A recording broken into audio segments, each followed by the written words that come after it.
जो कि ये वेरी वेरी इंपॉर्टेंट चैप्टर है। यहाँ से क्वेश्चन पूछे जाते हैं दोस्तों। तो चलिए हम लोग राष्ट्रपति से क्वेश्चन को देखते हैं, प्रेसिडेंट से। तो आपको अगर ये वीडियो पसंद आए तो चैनल को लाइक शेयर सब्सक्राइब अवश्य करिएगा। तो राष्ट्रपति में क्वेश्चन नंबर फर्स्ट है इसमें कि निम्नलिखित में से किसने भारत के राष्ट्रपति का पद ग्रहण करने के पूर्व उपराष्ट्रपति के पद पर कार्य नहीं किया था? ये किसके द्वारा नहीं किया गया है? तो राइट आंसर होगा इसका नीलम संजीव रेड्डी, नीलम संजीवा रेड्डी। ऑप्शन नंबर इसका बी वाला राइट आंसर होगा। ऑप्शन नंबर इसका बी वाला राइट आंसर होगा। इसके एक्सप्लेनेशन दिया गया है कि नीलम संजीवा रेड्डी ने जब भारत के राष्ट्रपति के पद ग्रहण किया था तो उसके पूर्व उन्होंने उपराष्ट्रपति के पद पर कार्य नहीं किया था। वे 1967-69 तथा वर्ष 1977 में लोकसभा के स्पीकर रहे। राष्ट्रपति के रूप में उनका कार्यकाल 25 जुलाई 1977 से 25 जुलाई 1982 तक था। फिर उसके बाद आता है क्वेश्चन नंबर सेकंड है। क्वेश्चन नंबर सेकंड में कहा जा रहा है कि भारत में निम्नलिखित में से किसके पास विदेशी संधियों पर बातचीत करने की शक्ति होती है? तो क्वेश्चन नंबर सेकंड का इसमें राइट आंसर होगा राष्ट्रपति के पास होता है। ऑप्शन नंबर इसका बी वाला राइट आंसर होगा राष्ट्रपति के पास होता है। इसके एक्सप्लेनेशन दिया गया है कि भारत में विदेशी संधियों पर बातचीत करने की शक्ति राष्ट्रपति के पास होता है। विदेशों से संधियों और समझौते राष्ट्रपति के नाम से किए जाते हैं। यद्यपि इन समझौते के संबंध में पहल मंत्रियों के हाथ में रहती है और इनकी संसद से पुष्टि आवश्यक होती है। फिर उसके बाद आता है क्वेश्चन नंबर थर्ड है। क्वेश्चन नंबर थर्ड में कहा जा रहा है कि राष्ट्रपति पद के नामांकन में प्रस्तावकों एवं अनुमोदकों की न्यूनतम संख्या कितनी होनी चाहिए? तो इसमें न्यूनतम संख्या 50-50 होना चाहिए। न्यूनतम संख्या 50-50 होना चाहिए। 50 प्रस्तावक होते हैं और 50 अनुमोदक होते हैं। फिर उसके बाद आता है इसके एक्सप्लेनेशन दिया गया है कि राष्ट्रपति पद के लिए उम्मीदवार का नाम कम से कम 50 मतदाताओं द्वारा प्रस्तावित और 50 मतदाताओं द्वारा अनुमोदित होना चाहिए। 1997 से पूर्व यह संख्या 10-10 थी। फिर उसके बाद आता है क्वेश्चन नंबर 4 है कि भारत के राष्ट्रपति के उम्मीदवार के प्रस्ताव का अनुसमर्थन किया जाना चाहिए कम से कम कितना? तो अभी हम लोगों ने देखा है कम से कम कितना किया जाना चाहिए, तो 50-50। तो इसमें कोई भी ऑप्शन सही नहीं है। 50 कोई भी ऑप्शन में नहीं दिया गया है, तो 50 अनुसमर्थक होना चाहिए। फिर उसके बाद आता है क्वेश्चन नंबर 5 है कि निम्नलिखित कथनों पर विचार कीजिए तथा नीचे दिए गए कूटों का सही उत्तर का चयन करना है। आपको इसमें सही उत्तर का चयन करना है। क्वेश्चन नंबर 5 का इसमें राइट आंसर क्या होगा? तो पहले में कहा जा रहा है कि भारत का राष्ट्रपति अपने पद भार ग्रहण करने की तिथि से 5 वर्ष की अवधि तक कार्य करता रहेगा, जो कि क्या है, सही है। दूसरा है राष्ट्रपति यदि आवश्यकता हो तो अपना त्यागपत्र भारत के सर्वोच्च न्यायालय के मुख्य न्यायाधीश को प्रस्तुत कर सकता है। ये क्या है, गलत है। तो राष्ट्रपति अपना त्यागपत्र किसे सौंपता है? तो उपराष्ट्रपति को सौंपता है, ना कि भारत के मुख्य न्यायाधीश को। इसलिए ऑप्शन नंबर इसका सेकंड वाला क्या होगा, गलत होगा। तो ऑप्शन नंबर इसका फर्स्ट वाला ही राइट आंसर है। केवल इसमें पहला वाला सही है। तो इसका राइट आंसर क्या होगा? ऑप्शन नंबर इसका ए वाला राइट आंसर होगा। केवल इसमें पहला वाला सही है। फिर उसके बाद आता है इसके एक्सप्लेनेशन दिया गया है कि राष्ट्रपति की पदावधि उसके पद धारण करने की तिथि से 5 वर्ष तक होती है, किंतु वह अपनी पदावधि में किसी भी समय अपना त्यागपत्र उपराष्ट्रपति को दे सकता है। इसके अतिरिक्त राष्ट्रपति को महाभियोग के माध्यम से भी हटाया जा सकता है। फिर उसके बाद आता है क्वेश्चन नंबर 6 है।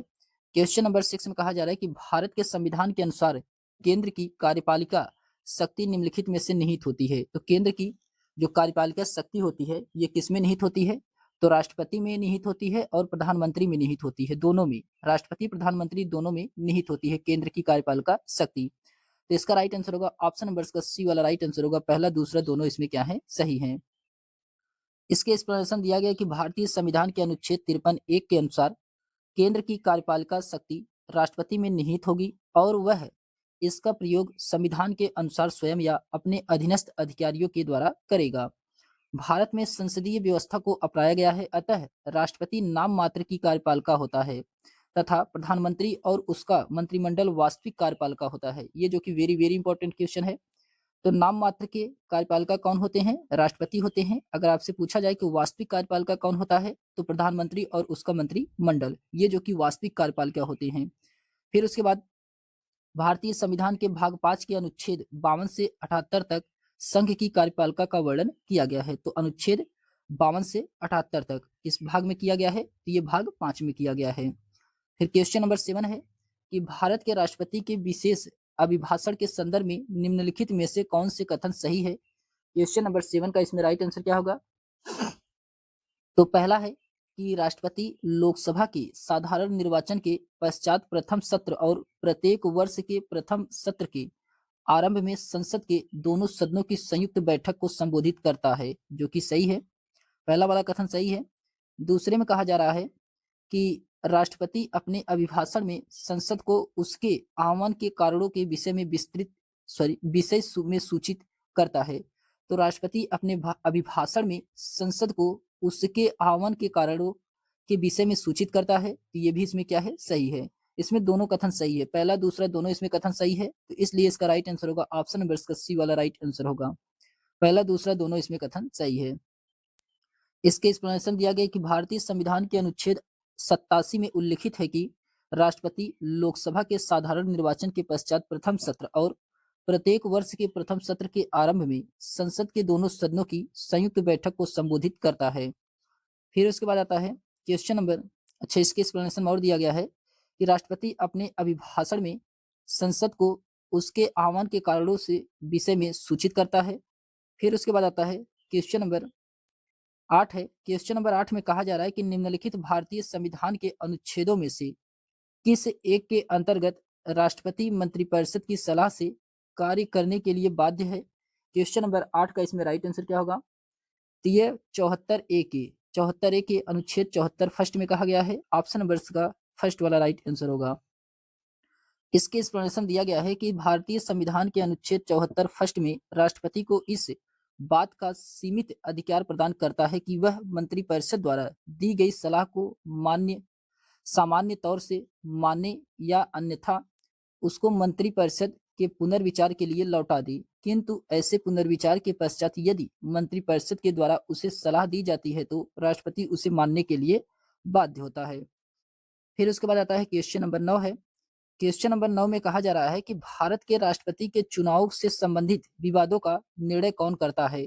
वेरी वेरी इंपॉर्टेंट क्वेश्चन है ये कौन करता है? क्वेश्चन नंबर 9 का इसमें राइट आंसर होगा, तो भारत का सर्वोच्च न्यायालय करता है। कौन करता है? भारत का सर्वोच्च न्यायालय करता है। ऑप्शन नंबर का बी वाला राइट आंसर होगा। इसके एक्सप्लेनेशन दिया गया है कि भारत के राष्ट्रपति के चुनाव से संबंधित विवादों का निर्णय भारत के सर्वोच्च न्यायालय के द्वारा किया जाता है। चुनाव विवाद से संबंधित याचिका निर्वाचन मंडल का कोई सदस्य ही दायर कर सकता है। भारत के राष्ट्रपति का निर्वाचन अप्रत्यक्ष रूप से आनुपातिक प्रतिनिधित्व प्रणाली एकल संक्रमणीय मत पद्धति के द्वारा होता है। राष्ट्रपति के निर्वाचन मंडल में लोकसभा और राज्यसभा के निर्वाचित सदस्य प्लस विधानसभाओं के निर्वाचित सदस्य तथा केंद्र प्रदेश दिल्ली एवं पुडुचेरी के विधानसभा के निर्वाचित सदस्य शामिल होते हैं। आप इस देख सकते हैं, ये वेरी वेरी इंपॉर्टेंट क्वेश्चन है कि भारत के राष्ट्रपति के निर्वाचन में कौन कौन शामिल होते हैं। ये इंपॉर्टेंट है।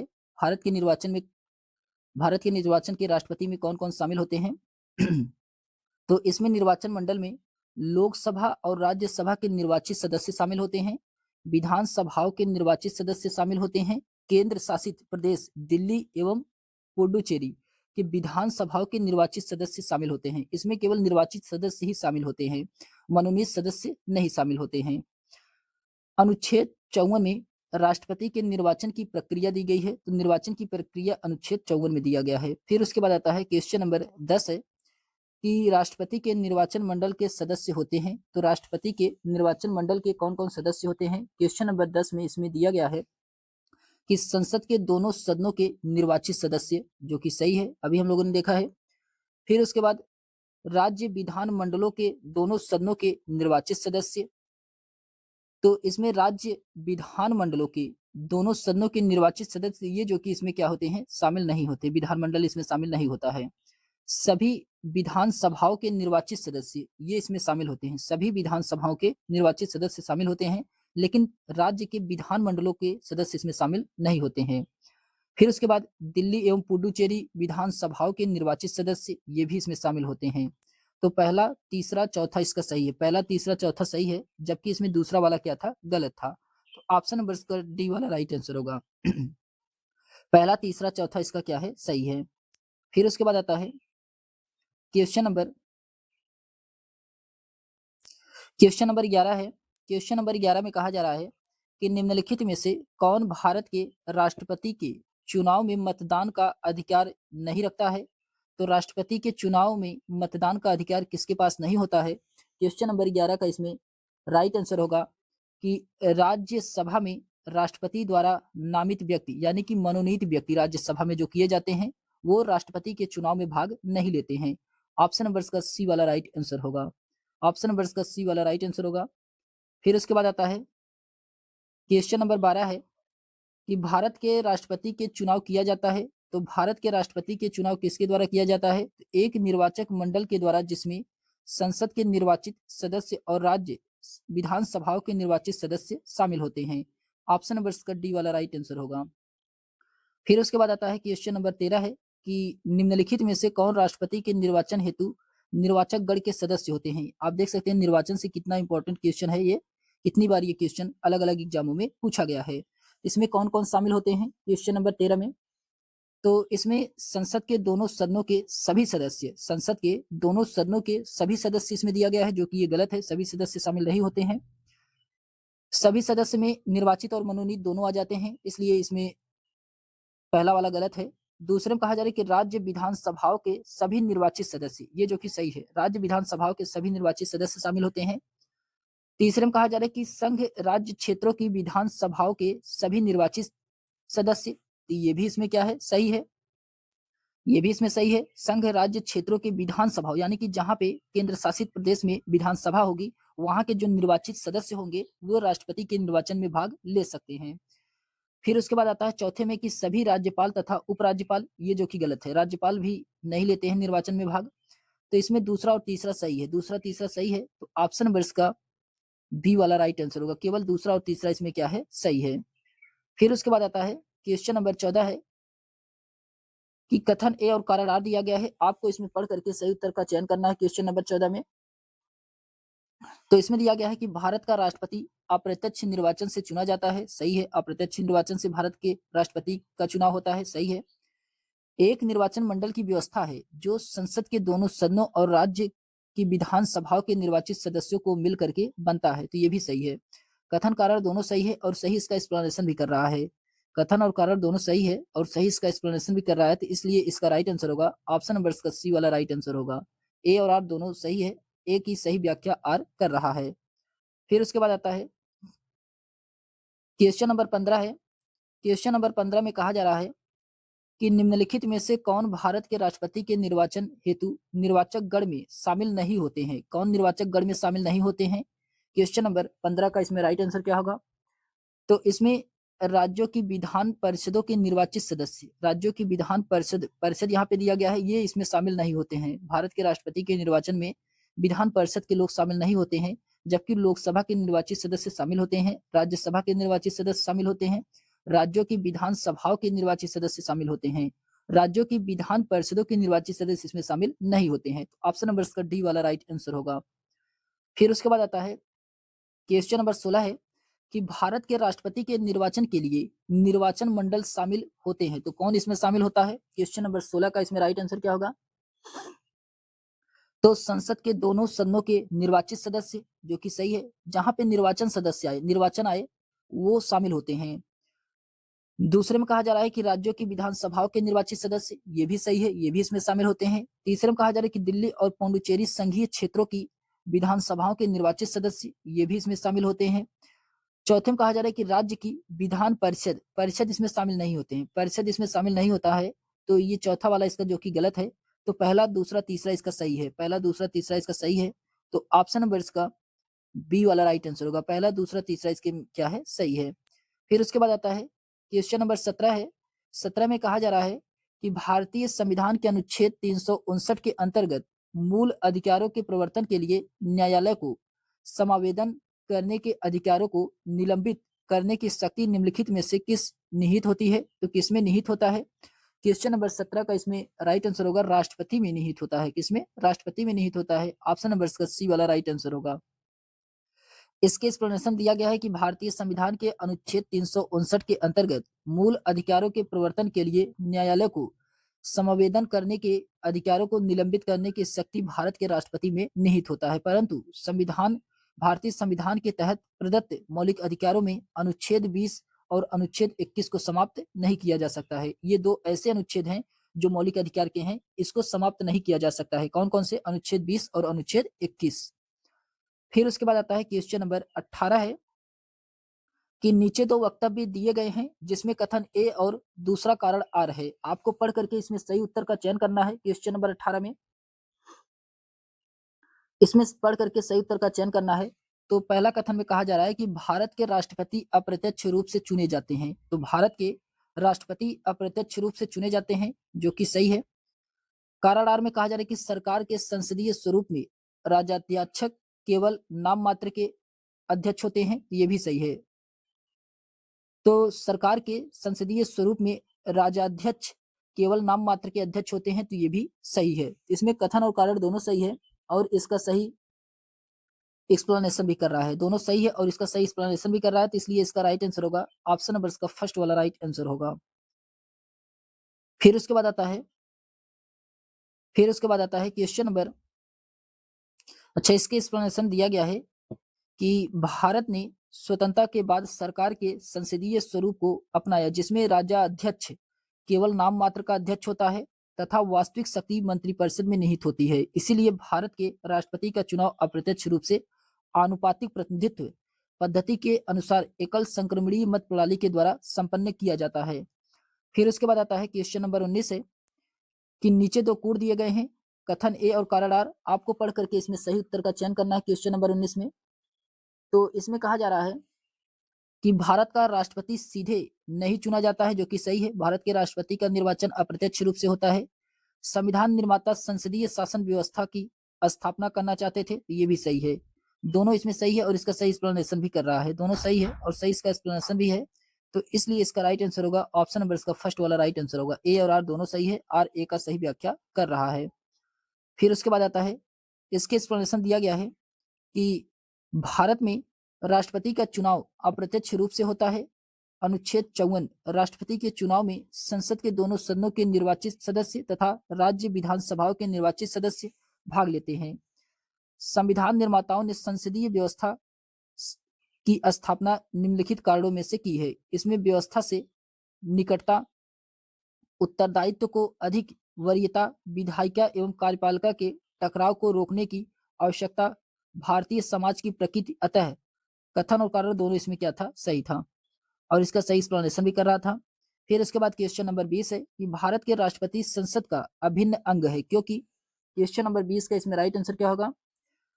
वह दोनों सदनों की बैठक को बुलाता है, सही है। प्रत्येक सामान्य निर्वाचन के बाद वह दोनों सदनों के प्रथम सत्र को संबोधित करता है, ये भी सही है। वह लोकसभा को भंग कर सकता है, ये भी सही है। तो ऑप्शन नंबर इसका डी वाला राइट आंसर होगा। उपरोक्त में से सभी क्या हैं? सही हैं। फिर इसके बाद इसकी एक्सप्लेनेशन दिया गया है कि भारतीय संसद भारत का सर्वोच्च विधायी निकाय है। राष्ट्रपति के पास संसद के दोनों में से किसी भी सदन को बुला या स्थगित करने अथवा लोकसभा को भंग करने की शक्ति है। प्रत्येक सामान्य निर्वाचन के बाद प्रत्येक वर्ष वह दोनों सदनों के प्रथम सत्र को संबोधित करता है। फिर उसके बाद आता है क्वेश्चन नंबर 21 है कि भारत के राष्ट्रपति को किस आधार पर महाभियोग की प्रक्रिया के द्वारा उसके पद से हटाया जा सकता है? क्वेश्चन नंबर 21 का इसमें राइट आंसर क्या होगा? तो इसका राइट आंसर होगा कि संविधान के उल्लंघन के आधार पे ऑप्शन नंबर का सी वाला राइट आंसर होगा।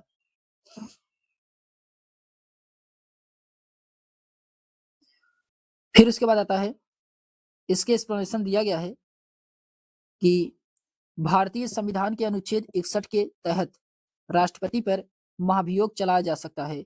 राष्ट्रपति को संविधान का उल्लंघन, अतिक्रमण करने के आरोप में उसके कार्य अवधि की समाप्ति के पूर्व पद से महाभियोग के द्वारा हटाया जा सकता है। भारतीय संविधान में संविधान के उल्लंघन के अर्थ को परिभाषित नहीं किया गया है। राष्ट्रपति पर महाभियोग के आरोप में संसद के किसी भी सदन में प्रारंभ में किए जा सकते हैं। तो संसद के किसी सदन में प्रारंभ किया जा सकता है।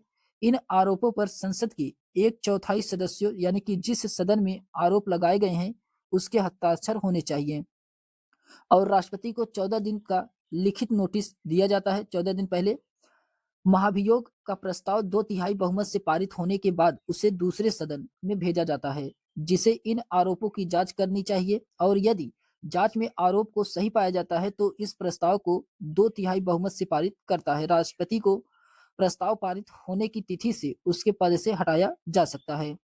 फिर उसके बाद आता है क्वेश्चन नंबर 22 है कि भारतीय राष्ट्रपति को महाभियोग के द्वारा पद से हटाने की शक्ति निहित है। तो पद से हटाने की शक्ति किसमें निहित होता है? तो ये संसद के दोनों सदनों में ऑप्शन नंबर इसका सी वाला राइट आंसर होगा, संसद के दोनों सदनों में। फिर उसके बाद क्वेश्चन नंबर 23 है कि भारतीय संविधान के उल्लंघन के आधार पर राष्ट्रपति के विरुद्ध किसके द्वारा महाभियोग लगाया जा सकता है? तो ये संसद के दोनों सदनों के द्वारा महाभियोग लगाया जा सकता है। ऑप्शन नंबर इसका डी वाला राइट आंसर होगा। फिर क्वेश्चन नंबर 24 है कि भारत के राष्ट्रपति की कार्य अवधि की समाप्ति से पूर्व भी पद से हटाया जा सकता है। तो किसके द्वारा? तो ये महाभियोग के द्वारा हटाया जा सकता है। ऑप्शन नंबर इसका सी वाला राइट आंसर होगा, महाभियोग के द्वारा।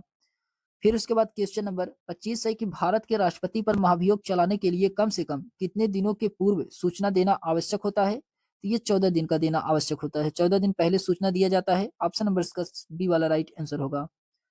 फिर उसके बाद आता है क्वेश्चन नंबर 26 है। क्वेश्चन नंबर 26 में कहा जा रहा है कि भारत के संविधान के किस अनुच्छेद के अधीन भारत के राष्ट्रपति पर महाभियोग चलाया जा सकता है? क्वेश्चन नंबर 26 का इसमें राइट आंसर होगा अनुच्छेद 61 में। अनुच्छेद 61 में ऑप्शन नंबर इसका डी वाला राइट आंसर होगा। अनुच्छेद 61 में ऑप्शन नंबर इसका डी वाला राइट आंसर होगा। फिर उसके बाद आता है क्वेश्चन नंबर 27 है। क्वेश्चन नंबर 27 में कहा जा रहा है कि संसद द्वारा भारत के राष्ट्रपति को कैसे पदच्युत किया जा सकता है? तो संसद द्वारा भारत के राष्ट्रपति को कैसे पद से हटाया जा सकता है?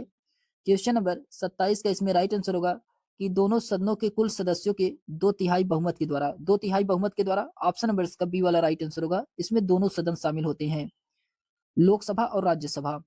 फिर उसके बाद आता है क्वेश्चन नंबर 28 है कि राष्ट्रपति को संसद द्वारा महाभियोग के एक संकल्प के द्वारा पद से हटाया जा सकता है यदि यह पारित किया गया हो। तो पारित किया गया हो। क्वेश्चन नंबर 28 का इसमें राइट आंसर होगा सदन के कुल सदस्यों की संख्या के 2/3 बहुमत से। ऑप्शन नंबर इसका सी वाला राइट आंसर होगा 2/3 बहुमत से। फिर उसके बाद आता है क्वेश्चन नंबर 29 है कि भारत का राष्ट्रपति को किसके द्वारा हटाया जा सकता है? आप देख सकते हैं एक ही क्वेश्चन ये कितनी बार पूछा गया है और अलग अलग तरीके से पूछा गया है। तो ये भारत के राष्ट्रपति को किसके द्वारा हटाया जा सकता है? तो ये संसद के द्वारा हटाया जा सकता है। संसद के द्वारा ऑप्शन नंबर इसका बी वाला राइट आंसर होगा, संसद के द्वारा। फिर उसके बाद क्वेश्चन नंबर 30 है कि इनमें से किसने निर्विरोध भारत के राष्ट्रपति चुनाए जाने के पूर्व लोकसभा के अध्यक्ष के रूप में कार्य किया है? ये कौन थे? क्वेश्चन नंबर 30 का इसमें राइट आंसर होगा नीलम संजीव रेड्डी थे। नीलम संजीव रेड्डी ऑप्शन नंबर इसका डी वाला राइट आंसर होगा, नीलम संजीव रेड्डी। फिर उसके बाद आता है कि 1977 के राष्ट्रपति चुनाव में नीलम संजीव रेड्डी देश के इतिहास में अकेले ऐसे राष्ट्रपति हुए जिन्हें निर्विरोध चुना गया। राष्ट्रपति चुने जाने के पहले वे लोकसभा के स्पीकर थे। फिर क्वेश्चन नंबर 31 है कि सर्वसम्मति से निर्वाचित भारत के राष्ट्रपति थे। तो सर्वसम्मति से निर्वाचित भारत के राष्ट्रपति कौन थे? क्वेश्चन नंबर 31 का इसमें राइट आंसर होगा नीलम संजीव रेड्डी। नीलम संजीव रेड्डी ऑप्शन नंबर इसका फर्स्ट वाला राइट आंसर होगा, नीलम संजीव रेड्डी। फिर उसके बाद आता है क्वेश्चन नंबर 32 है। क्वेश्चन नंबर 32 में कहा जा रहा है कि निम्नलिखित कथनों पर विचार कीजिए, इन कथनों में कौन सा सही है आपको बताना है। क्वेश्चन नंबर 32 में तो इसमें दिया गया पहला है कि राष्ट्रपति की तरह उपराष्ट्रपति का भी चुनाव अप्रत्यक्ष रूप से होता है, जो कि सही है। राष्ट्रपति और उपराष्ट्रपति दोनों का चुनाव कैसे होता है? अप्रत्यक्ष रूप से होता है। दूसरे में कहा जा रहा है कि राज्यों की विधायिकाओं के सदस्य दोनों के चुनाव में महत्वपूर्ण भूमिका निभाते हैं, ये जो कि गलत है। दूसरा वाला कथन गलत है, पहला वाला कथन सही है। तो इसका राइट आंसर क्या होगा? ऑप्शन नंबर इसका फर्स्ट वाला राइट आंसर होगा, केवल इसमें पहला वाला सही है। इसके एक्सप्लेनेशन दिया गया है कि राष्ट्रपति की तरह उपराष्ट्रपति को भी जनता के द्वारा सीधे नहीं चुना जाता, बल्कि परोक्ष विधि के द्वारा चुना जाता है। वह संसद के दोनों सदनों के सदस्यों के निर्वाचित मंडल के द्वारा चुना जाता है। यह निर्वाचन मंडल राष्ट्रपति के निर्वाचन मंडल से दो बातों में भिन्न है। तो कौन कौन से दो बातों में भिन्न है, आइए देखते हैं। इसमें पहला है कि इनमें संसद के निर्वाचित और मनोनीत सदस्यों होते हैं, यानी कि जो उपराष्ट्रपति का चुनाव होता है उसमें संसद के निर्वाचित सदस्य होते हैं और मनोनीत सदस्य दोनों होते हैं उपराष्ट्रपति के चुनाव में। लेकिन राष्ट्रपति के चुनाव में केवल निर्वाचित सदस्य होते हैं, मनोनीत सदस्य नहीं होते हैं। तो राष्ट्रपति के चुनाव में केवल निर्वाचित सदस्य होते हैं, मनोनीत सदस्य नहीं होते हैं, जबकि उपराष्ट्रपति में निर्वाचित और मनोनीत दोनों होते हैं। दूसरे में कहा जा रहा है कि इसमें राज्य विधानसभाओं के सदस्य शामिल नहीं होते हैं, जो कि ये उपराष्ट्रपति के संबंध में कहा जा रहा है कि राज्य विधानसभाओं के सदस्य इसमें शामिल नहीं होते हैं, जबकि राष्ट्रपति में विधानसभाओं के सदस्य शामिल होते हैं। तो राष्ट्रपति के चुनाव में राज्य विधानसभाओं के निर्वाचित सदस्य इसमें शामिल होते हैं और उपराष्ट्रपति में ये शामिल नहीं होते हैं। ये दो बातें जो कि राष्ट्रपति और उपराष्ट्रपति के निर्वाचन में भिन्न बातें हैं। फिर उसके बाद आता है क्वेश्चन नंबर 33 है कि भारत के राष्ट्रपति निम्नलिखित में से किसको अपना त्यागपत्र देता है। तो जो भारत का राष्ट्रपति होता है वह किसको त्यागपत्र देता है। क्वेश्चन नंबर 33 का इसमें राइट आंसर होगा कि भारत के उपराष्ट्रपति को तथा लोकसभा के अध्यक्ष को सूचना देगा। तो भारत के उपराष्ट्रपति को अपना त्यागपत्र देता है और लोकसभा के अध्यक्ष को सूचना देता है। ऑप्शन नंबर इसका डी वाला राइट आंसर होगा। इसके एक्सप्लेनेशन दिया गया है कि अनुच्छेद 56 के अनुसार राष्ट्रपति अपना त्यागपत्र उपराष्ट्रपति को सौंपता है। राष्ट्रपति द्वारा उपराष्ट्रपति को संबोधित त्यागपत्र की सूचना उसके उपराष्ट्रपति द्वारा लोकसभा के अध्यक्ष को अविलंबन दी जाती है।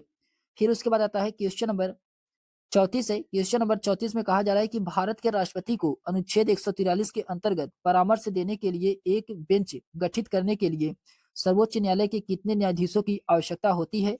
इसमें कितने न्यायाधीश होते हैं, इसमें 5 न्यायाधीश होते हैं। 5 न्यायाधीश, ऑप्शन नंबर का बी वाला राइट आंसर होगा, 5 न्यायाधीश। इसके एक्सप्लेनेशन दिया गया कि भारत के राष्ट्रपति को अनुच्छेद 143 के अंतर्गत परामर्श देने के लिए एक बेंच गठित करने के लिए सर्वोच्च न्यायालय के 5 न्यायाधीशों की संख्या आवश्यक होती है। राष्ट्रपति परामर्श मानने के लिए बाध्य नहीं होता है। तो राष्ट्रपति क्या होता है, परामर्श, सर्वोच्च न्यायालय की परामर्श को मानने के लिए बाध्य नहीं होता है। फिर उसके बाद आता है क्वेश्चन नंबर 35 है। क्वेश्चन नंबर 35 में कहा जा रहा है कि निम्नलिखित में से कौन राष्ट्रपति के चुनाव प्रकरण के लिए सही नहीं है। क्वेश्चन नंबर 35 का इसमें राइट आंसर क्या होगा, तो कौन इसमें सही नहीं है। तो इसमें पदस्थ राष्ट्रपति की पदावधि से पूर्व उत्तराधिकारी का चुनाव आवश्यक हो जाना चाहिए, जो कि सही है। राष्ट्रपति अपना पदभार ग्रहण करने की तिथि से 5 वर्ष पद पर रहेगा, ये भी सही है। फिर उसके बाद आता है कि राष्ट्रपति का उत्तराधिकारी आने तक कार्यकाल की समाप्ति पर भी वह पद पर बना रहेगा, तो ये भी सही है। निर्वाचक मंडल के अपूर्ण होने के आधार पर राष्ट्रपति का चुनाव स्थगित किया जा सकता है, ये जो कि क्या है, गलत है। ऑप्शन नंबर इसका डी वाला यही इसका राइट आंसर होगा। फिर उसके बाद आता है, इसके एक्सप्लेनेशन दिया गया है कि राष्ट्रपति के चुनाव प्रकरण से संबंधित निर्वाचक मंडल के अपूर्ण होने के आधार पर राष्ट्रपति का चुनाव स्थगित नहीं किया जा सकता है। फिर उसके बाद क्वेश्चन नंबर 36 है कि राष्ट्रपति का चुनाव निम्नलिखित में से किसके द्वारा संचालित किया जाता है। क्वेश्चन नंबर 36 का इसमें राइट आंसर होगा भारत के निर्वाचन आयोग के द्वारा। भारत के निर्वाचन आयोग के द्वारा, ऑप्शन नंबर का डी वाला राइट आंसर होगा। फिर उसके बाद इसके एक्सप्लेनेशन दिया गया है कि अनुच्छेद 324 के खंड 1 के अनुसार संसद और प्रत्येक राज्य के विधानमंडल के लिए कराए जाने वाले सभी निर्वाचनों के लिए तथा राष्ट्रपति और उपराष्ट्रपति के पदों के लिए निर्वाचक नियमावली तैयार करने और उनके सभी निर्वाचनों के संचालन के अधीक्षण, निदेशन और नियंत्रण निर्वाचक आयोग के द्वारा किया जाता है।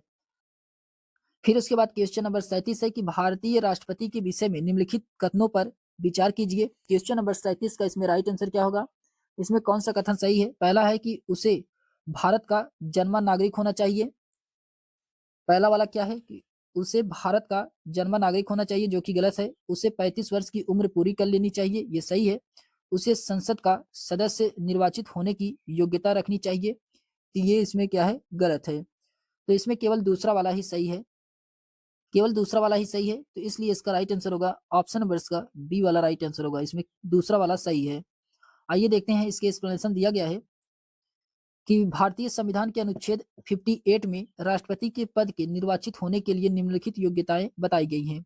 उसे भारत का नागरिक होना चाहिए, उसकी आयु 35 या उससे अधिक होनी चाहिए, वह लोकसभा का सदस्य निर्वाचित होने की अर्हता होनी चाहिए, उसके पास सरकारी लाभ का पद नहीं होना चाहिए।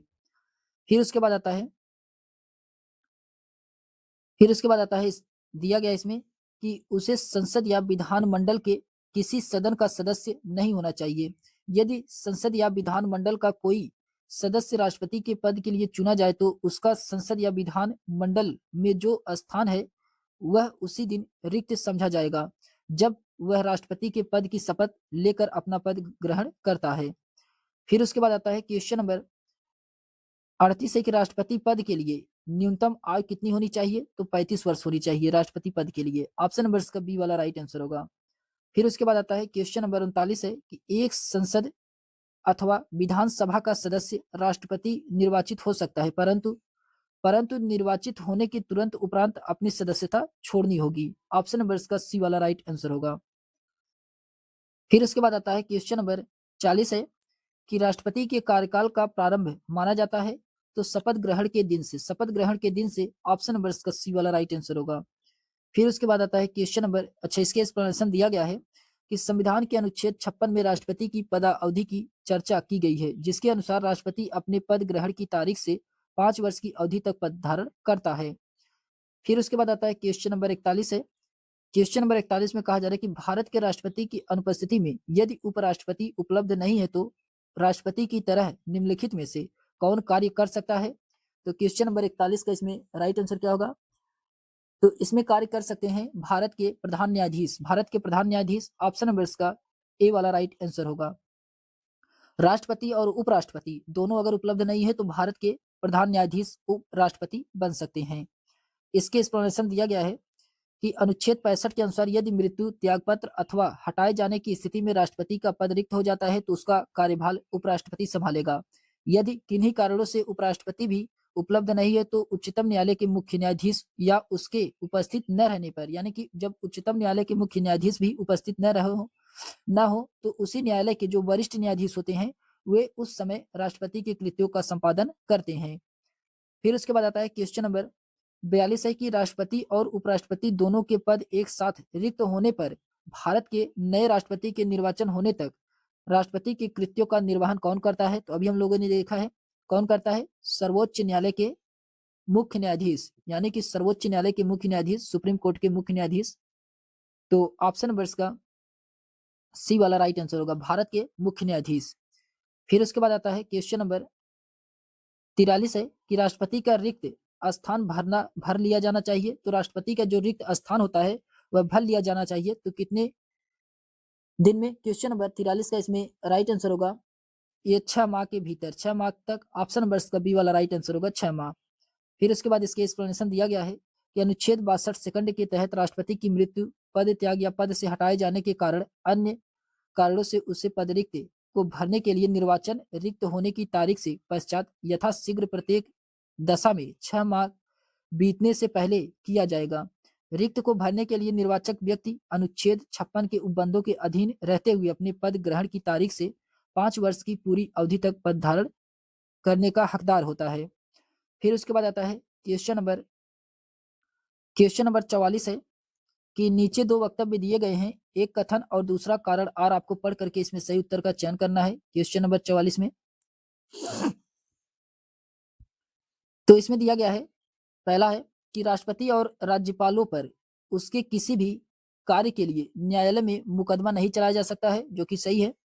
कारण आर में कहा जा रहा है कि राष्ट्रपति पर महाभियोग चलाया जा सकता है और राज्यपालों को असंवैधानिक कृत्यों करने के पर पदच्युत किया जा सकता है, तो ये भी सही है। दोनों सही लेकिन इसका एक्सप्लेनेशन सही नहीं है।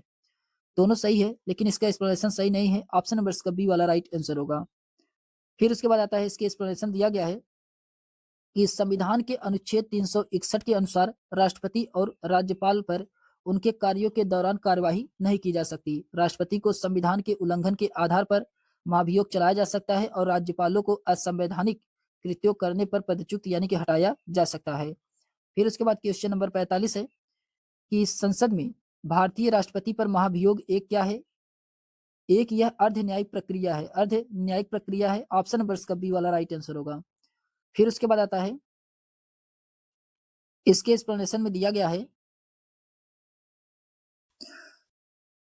तो संसद में भारतीय राष्ट्रपति पर महाभियोग लाना एक अर्ध न्यायिक प्रक्रिया है। फिर उसके बाद आता है क्वेश्चन नंबर 46 है। क्वेश्चन नंबर 46 में कहा जा रहा है कि निम्नलिखित में से किनकी नियुक्ति भारत के राष्ट्रपति के द्वारा किया जाता है। तो किसकी नियुक्ति भारत के राष्ट्रपति के द्वारा किया जाता है? तो वित्त आयोग के अध्यक्ष की नियुक्ति ये भारत के राष्ट्रपति के द्वारा किया जाता है। योजना आयोग का उपाध्यक्ष ये भारत के राष्ट्रपति के द्वारा नहीं किया जा सकता है। संघ राज्य क्षेत्र के मुख्यमंत्री, इनकी भी नियुक्ति भारत के राष्ट्रपति के द्वारा किया जाता है। तो इसमें पहला और तीसरा सही है, पहला और तीसरा सही है, जबकि दूसरा वाला इसमें क्या है, गलत है। तो ऑप्शन नंबर इसका सी वाला राइट आंसर होगा। पहला तीसरा इसमें क्या है, सही है। फिर उसके बाद आता है, इसके एक्सप्लेनेशन दिया गया है कि राष्ट्रपति वित्त आयोग के अध्यक्ष एवं संघ राज्य क्षेत्रों के मुख्यमंत्री की नियुक्ति करता है। फिर उसके बाद क्वेश्चन नंबर 47 है कि संविधान के निम्नलिखित अनुच्छेदों में से किस एक के अंतर्गत संघ की कार्यपालिका शक्तियां राष्ट्रपति में निहित होती है? क्वेश्चन नंबर 47 की इसमें राइट आंसर होगा अनुच्छेद 53 में। अनुच्छेद 53 में ऑप्शन नंबर इसका सी वाला राइट आंसर होगा। फिर उसके बाद आता है, इसके एक्सप्लेनेशन दिया गया है कि संविधान यह कहता है कि संघ की कार्यपालिका शक्ति राष्ट्रपति में निहित होगी। अनुच्छेद 53 में कहा गया है, इस प्रकार भारत के राष्ट्रपति का संघीय कार्यपालिका शक्ति का प्रधान होता है। फिर क्वेश्चन नंबर 48 है कि संघ की कार्यपालिका शक्ति निहित होती है, तो किसमें निहित होती है? तो राष्ट्रपति में निहित होती है। ऑप्शन नंबर इसका बी वाला राइट आंसर होगा, राष्ट्रपति में। फिर उसके बाद आता है क्वेश्चन नंबर 49 है कि निम्नलिखित में से कौन भारतीय गणतंत्र का प्रमुख होता है? तो भारत का राष्ट्रपति भारतीय गणतंत्र का प्रमुख होता है। ऑप्शन नंबर इसका फर्स्ट वाला राइट आंसर होगा। इसके एक्सप्लेनेशन दिया गया है कि भारतीय गणतंत्र का प्रमुख भारत का राष्ट्रपति होता है। संविधान के अनुच्छेद 52 में कहा गया है कि भारत का एक राष्ट्रपति होगा। भारत सरकार की समुचित कार्यपालिका कार्यवाही उसके नाम से की जाती है। अनुच्छेद 53 में रक्षा बलों के सर्वोच्च कमान उसमें निहित होती है और उसका प्रयोग कानून के द्वारा विनियमित होता है। फिर उसके बाद आता है,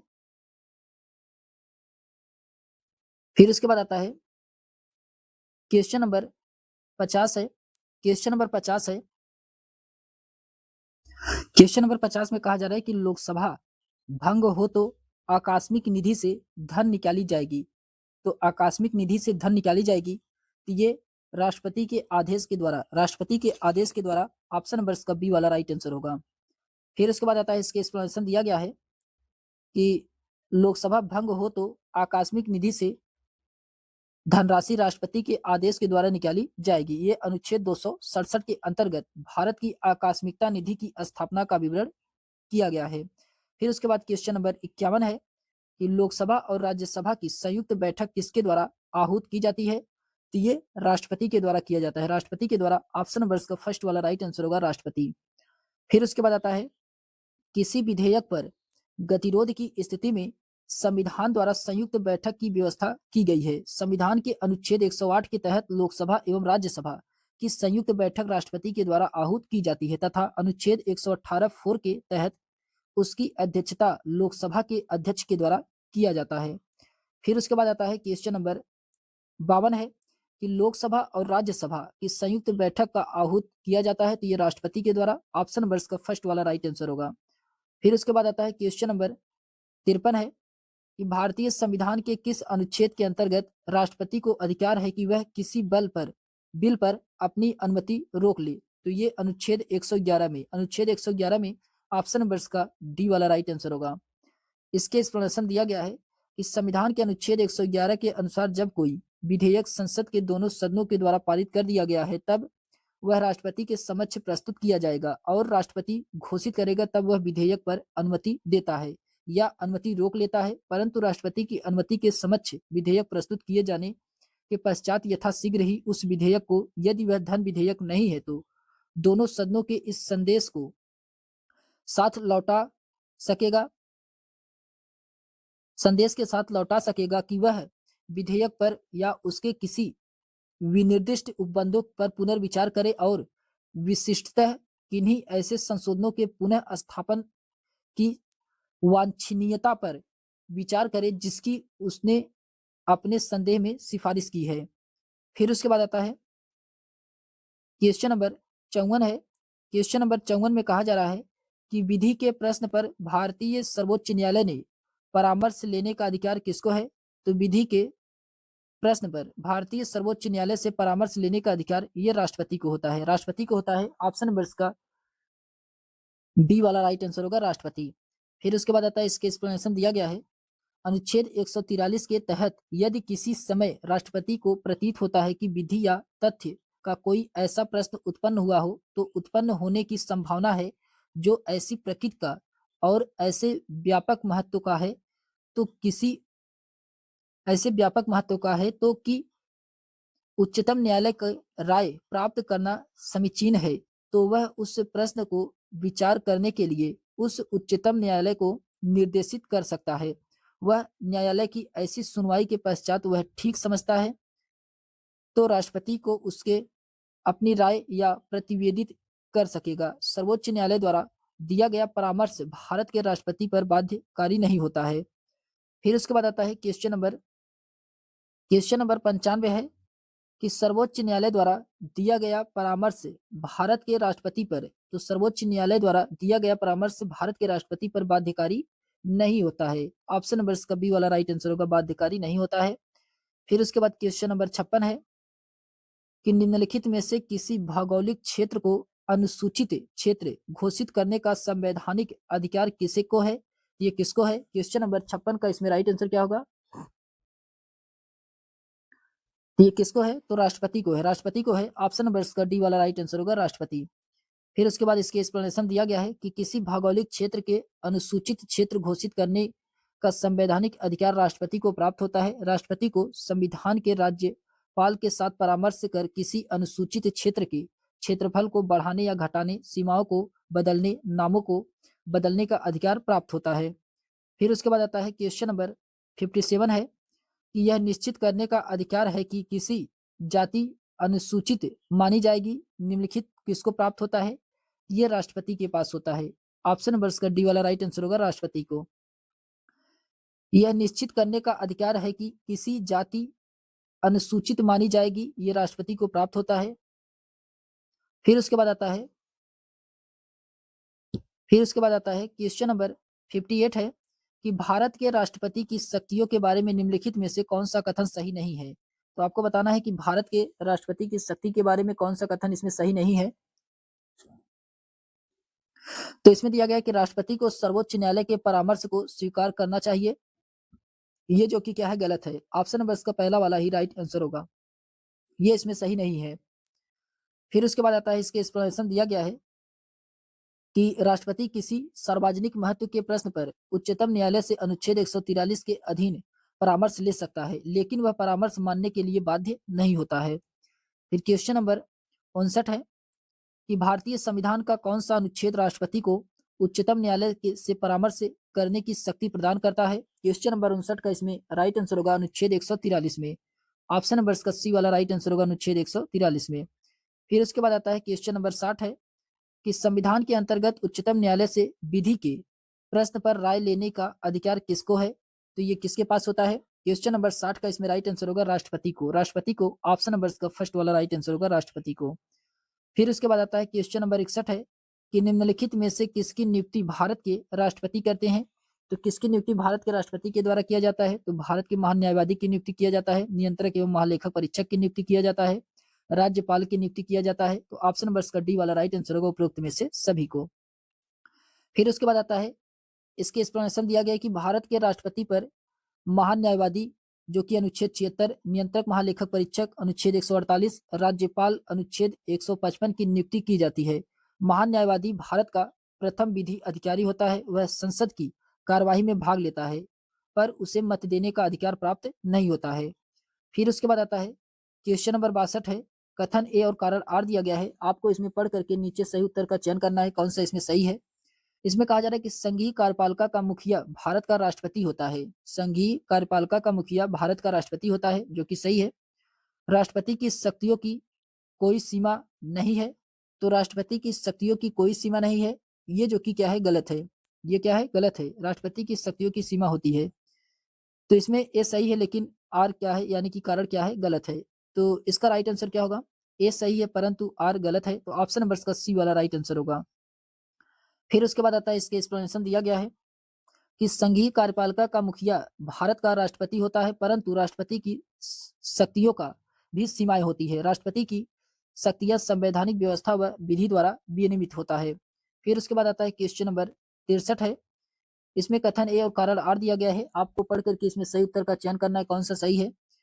रक्षा बलों का सर्वोच्च अधिकारी राष्ट्रपति में निहित होता है, जो कि सही है। प्रधान सेनापति की हैसियत से राष्ट्रपति की शक्तियां विधायी नियंत्रण से स्वतंत्र है, ये जो कि क्या है, गलत है। इसमें कथन सही है लेकिन कारण क्या है इसका, गलत है। तो इसका राइट आंसर क्या होगा? ऑप्शन नंबर इसका सी वाला राइट आंसर होगा। ए सही है परंतु आर इसमें क्या है, गलत है।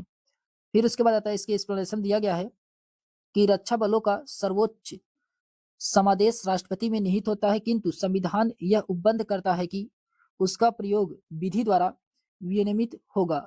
इसका यह अर्थ हुआ है कि राष्ट्रपति को युद्ध या शांति की घोषणा करने या रक्षा बलों को अभिनियोजित करने की शक्ति है, किंतु संसद विधि के द्वारा इन शक्तियों के प्रयोग को विनियमित या नियंत्रित कर सकती है। यह नहीं कहा जा सकता कि समादिष्टा के रूप में राष्ट्रपति की शक्तियां विधायी नियंत्रक के बाहर है, जैसा कि अमेरिका में। फिर उसके बाद आता है क्वेश्चन नंबर 64 है कि संविधान असाधारण परिस्थितियों में राष्ट्रपति के राज्यपाल के कृत्यों के निर्वहन हेतु उपबंध कर सकता है, ये किस अनुच्छेद में कहा गया है? तो इसका राइट आंसर होगा अनुच्छेद 160 में कहा गया है। ऑप्शन नंबर का सी वाला ऑप्शन नंबर का फर्स्ट वाला राइट आंसर होगा अनुच्छेद 160। इसके एक्सप्लेनेशन दिया गया है कि अनुच्छेद 160 कुछ आकस्मिकताओं में राज्यपाल के कृत्यों का निर्वहन अनुच्छेद 162, राज्य की कार्यपालिकाओं की शक्तियों का विस्तार अनुच्छेद 165 में, राज्य का महाधिवक्ता और अनुच्छेद 310 में संघ या राज्य की सेवा करने वाले व्यक्तियों की पदावधि, यह अनुच्छेद 310 में कहा गया है। फिर उसके बाद आता है क्वेश्चन नंबर 65 है कि निम्नलिखित में से कौन सा संवैधानिक विशेषाधिकार राष्ट्रपति का नहीं है? क्वेश्चन नंबर 65 का इसमें राइट आंसर होगा कि ये वित्तीय बिल को पुनर्विचार हेतु लौटाना, ऑप्शन नंबर का बी वाला राइट आंसर होगा। इसके एक्सप्लेनेशन दिया गया है कि वित्त विधेयक राष्ट्रपति के सहमति से पेश किया जाता है। वित्तीय बिल को पुनर्विचार हेतु लौटाना राष्ट्रपति का संवैधानिक विशेषाधिकार नहीं है, तथा अन्य विकल्प इसमें जो कि साधारण बिल को पुनर्विचार हेतु लौटाना, लोकसभा का भंग करना, प्रधानमंत्री को नियुक्ति करना व अन्य संवैधानिक पद पर नियुक्तियां आदि सही है जो कि इसमें। फिर उसके बाद आता है क्वेश्चन नंबर 66 है कि निम्नलिखित में से किस प्रकार के प्राधिकार भारत के राष्ट्रपति को प्राप्त होता है? क्वेश्चन नंबर 66 का इसमें राइट आंसर क्या होगा? तो इसमें प्राप्त होता है कि औपचारिक यानी कि औपचारिक और विधिक ये प्राप्त होता है, वास्तविक और लोकप्रिय ये जो कि नहीं होता है, राजनैतिक और नाम मात्र का ये होता है, संवैधानिक और नाम मात्र का ये जो कि इसमें क्या है, नहीं, राजनीतिक और नाम मात्र का ये नहीं होता है, इसमें संवैधानिक और नाम मात्र का होता है। तो दूसरा और चौथा इसमें सही है, दूसरा और चौथा सही है। तो दूसरा चौथा इसमें सही है, दूसरा चौथा ऑप्शन नंबर के डी वाले में सही है दोस्तों। एक बार फिर इसके देख लेते हैं कि निम्नलिखित में से किस प्रकार के प्राधिकार भारत के राष्ट्रपति को प्राप्त होता है? तो वास्तविक और लोकप्रिय ये जो कि भारत के राष्ट्रपति में नहीं होता है, औपचारिक और विधिक ये जो कि होता है, राजनीतिक और नाम मात्र का ये नहीं होता, राजनीतिक नहीं होते हैं, संवैधानिक और नाम मात्र के होते हैं, संवैधानिक और नाम मात्र के होते हैं। तो दूसरा और चौथा इसमें सही है, दूसरा चौथा सही है। तो ऑप्शन नंबर इसका डी वाला राइट आंसर होगा, दूसरा चौथा इसमें क्या है, सही है। इसके एक्सप्लेनेशन दिया गया है कि भारत में संसदीय शासन प्रणाली अपनाई गई है, इसीलिए राष्ट्रपति संवैधानिक अध्यक्ष होता है। वास्तविक कार्यपालिका शक्ति मंत्रिमंडल में निहित होती है। प्रधानमंत्री मंत्रिमंडल का अध्यक्ष होने के नाते कार्यपालिका का वास्तविक अध्यक्ष होता है। राष्ट्रपति कार्यपालिका का औपचारिक अध्यक्ष होता है। वास्तविक शक्तियां मंत्री प्रधानमंत्री या मंत्रिमंडल में निहित होती है। फिर उसके बाद आता है क्वेश्चन नंबर 67 है कि राज्यसभा में 12 सदस्यों को मनोनीत के संबंध में निम्नलिखित में से कौन सा कथन सही है? क्वेश्चन नंबर 67 में तो इसमें पहला कथन में कहा जा रहा है कि इनको साहित्य एवं समाज सेवा के क्षेत्र में विशेष ज्ञान अथवा व्यवहारिक अनुभव प्राप्त होना चाहिए, जो कि क्या है, सही है। दूसरा है कि इनको विज्ञान एवं कला के क्षेत्रों में विशेष ज्ञान अथवा व्यवहारिक अनुभव प्राप्त होना चाहिए, तो ये भी सही है। इसमें दोनों कथन सही है, पहला दूसरा इसमें दोनों कथन सही है, इसलिए इसका राइट आंसर होगा ऑप्शन नंबर का सी वाला राइट आंसर होगा। फिर उसके बाद आता है, इसके एक्सप्लेनेशन दिया गया है कि राष्ट्रपति भारतीय संसद का एक अभिन्न अंग है तथा उसमें निम्नलिखित विधायी शक्तियां प्राप्त होती हैं। पहला है कि वह साहित्य, विज्ञान, कला, समाज सेवा से संबंधित संबंधित विशेष ज्ञान व व्यवहारिक अनुभव वाले 12 सदस्यों को राज्यसभा के लिए मनोनीत करता है। फिर उसके बाद आता है क्वेश्चन नंबर 68 है कि राष्ट्रपति मनोनीत कर सकता है, तो राष्ट्रपति मनोनीत कर सकता है तो राज्यसभा में 12 सदस्यों को, राज्यसभा में 12 सदस्यों को, ऑप्शन नंबर इसका डी वाला राइट आंसर होगा। फिर उसके बाद आता है क्वेश्चन नंबर 69 है कि लोकसभा में आंग्ल भारतीय समुदाय को मनोनीत करने की शक्ति किसके पास होती है? तो ये किसके पास होता है?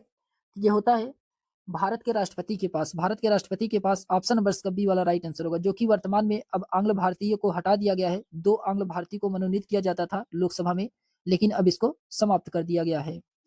इसके एक्सप्लेनेशन दिया गया है कि प्रश्नकाल के समय विकल्प बी सही था, परंतु 104वें संविधान संशोधन 2019 के द्वारा लोकसभा एवं राज्यों की विधानसभाओं को आंग्ल भारतीय समुदाय को नाम निर्दिष्ट को 25 जनवरी 2020 से समाप्त कर दिया गया है।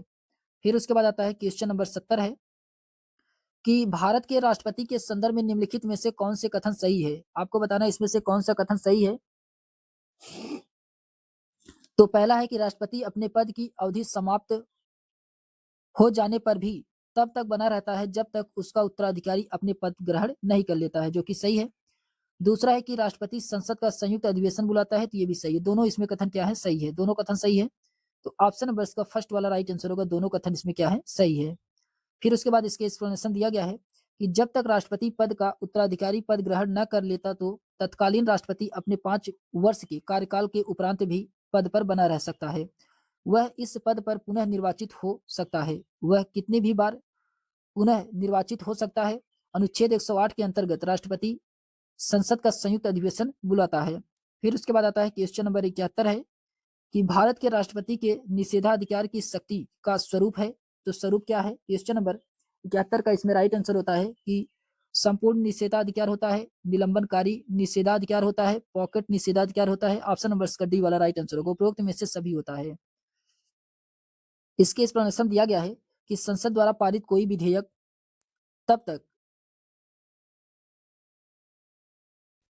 तभी तक अनियमित बनता है जब राष्ट्रपति उस पर अपनी सहमति देता है। जब ऐसा विधेयक राष्ट्रपति की सहमति के लिए प्रस्तुत किया जाता है तो उसके पास 3 विकल्प होते हैं। संविधान के अनुच्छेद 111 के अंतर्गत विधान पर प्रभाव के दृष्टिकोण से कार्यपालिका के वीटो का वर्गीकरण इस प्रकार किया गया है: अत्यंतिक, विशेषित, निलंबनकारी और पॉकेट। अतः स्पष्ट है कि भारत के राष्ट्रपति के निषेधाधिकार की शक्ति का स्वरूप उपरोक्त में से सभी था। फिर उसके बाद आता है क्वेश्चन नंबर 72 है। क्वेश्चन नंबर 72 में कहा जा रहा है कि भारत का राष्ट्रपति अपनी निषेधाधिकार शक्ति का प्रयोग कर सकता है, तो निषेधाधिकार शक्ति का प्रयोग कर सकता है। क्वेश्चन नंबर 72 का इसमें राइट आंसर होगा ये केवल साधारण विधेयकों पर, केवल साधारण विधेयकों पर। ऑप्शन नंबर इसका बी वाला राइट आंसर होगा। इसके एक्सप्लेनेशन दिया गया है कि राष्ट्रपति केवल साधारण विधेयकों पर अपनी निषेधाधिकार शक्ति का प्रयोग कर सकता है। भारत के राष्ट्रपति को संसद के द्वारा पारित विधेयक पर निषेधाधिकार यानी कि वीटो करने का अधिकार उतना प्रभावशाली नहीं है जितना कि अमेरिका के राष्ट्रपति को है। भारत के राष्ट्रपति को वीटो का शक्ति अत्यंतिक, निलंबनकारी, जेबी वीटो यानी कि पॉकेट वीटो का मिला जुला स्वरूप होता है। फिर उसके बाद आता है क्वेश्चन नंबर 73 है कि संविधान के किस अनुच्छेद ने राष्ट्रपति को सरकार से सूचना प्राप्त करने का अधिकार प्रदान किया गया है? क्वेश्चन नंबर 73 का इसमें राइट आंसर होगा अनुच्छेद 78 बी में। अनुच्छेद 78 बी में ऑप्शन नंबर इसका डी वाला राइट आंसर होगा।